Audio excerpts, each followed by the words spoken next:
aux obsèques du roi Bazou dernièrement, ils ont vu la sortie du Koungam. Le Koungam sort également quand il y a des difficultés. Il n'y a pas de mariage, il n'y a plus de naissance, il n'y a pas de pluie.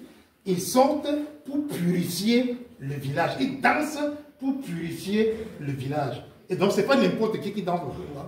Pour danser le Koungam, il faut être initié. Et nous avons donc un des représentants, un masque, un djundju.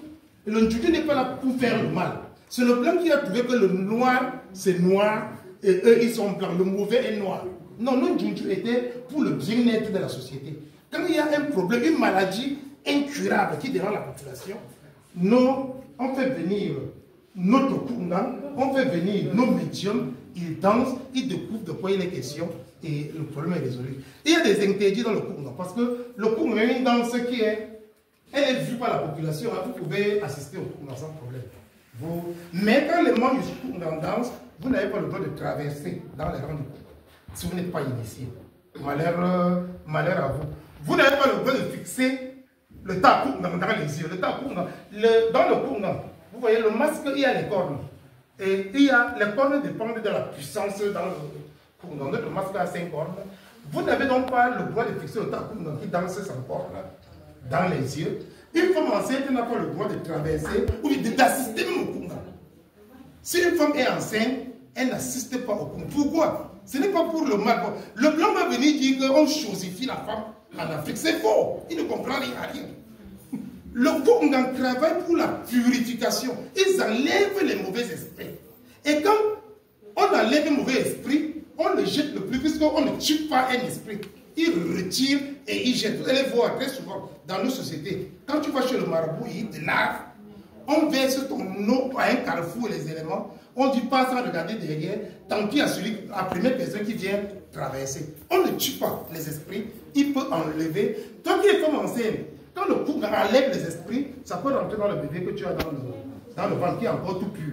Le mauvais esprit aime tout ça. C'est pour ça qu'il faut éviter de se rapprocher du Koungam quand on est enceinte. Toujours parlant de masques, et ça ce sont les totems pour pouvoir garder le village. Bon, n'importe qui n'a pas le droit de toucher ou même de nettoyer. C'est des initiés. Ici, c'est le masque d'initiation du roi quand il est dans le lakam. Ça, c'est le masque. Et là, nous avons un exemple de trône royal. Un exemple de trône royal avec tout ce que ça comporte comme monnaie, comme valeur traditionnelle. Et le trône royal, le roi, c'est avec son guerrier. Donc, on a une représentation là. Et voici le masque du guerrier du roi. Ça, c'est le masque du guerrier du roi et le trône. Continuons par ici. Parlons du Tisindo. Bon, elle est caractéristique du Cameroun.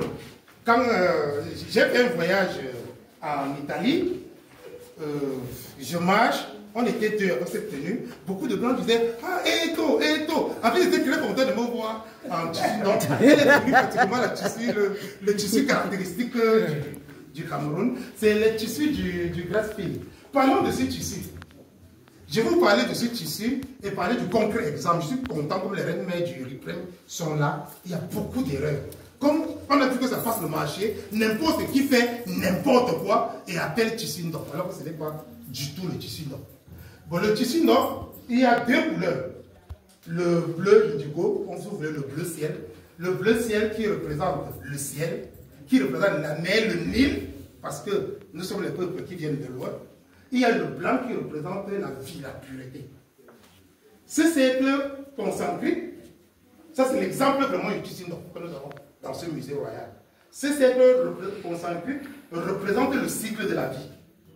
Et ces rayons, c'est le passage de la vie à la non-vie. Ce n'est pas par la mort. Bon, les blancs vont dire mort.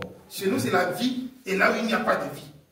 Vous voyez donc que dans le Ndok, au travers du cercle, les points s'y représentent les êtres vivants. Le nombre de points n'importe pas, ça dépend des générations.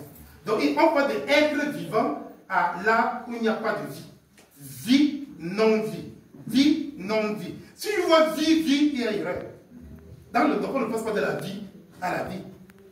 On passe de la vie à non-vie. Vie, non-vie. Le losange qui a sur le nom représente la femme et la partie intérieure du losange représente le ventre de la femme.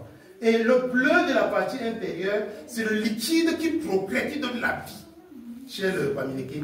Quand tu sors de la femme, regardez, sortir de la femme, il n'y a que quoi? La vie. Il n'y a que la vie. Sortir de la femme ne connaît pas la mort.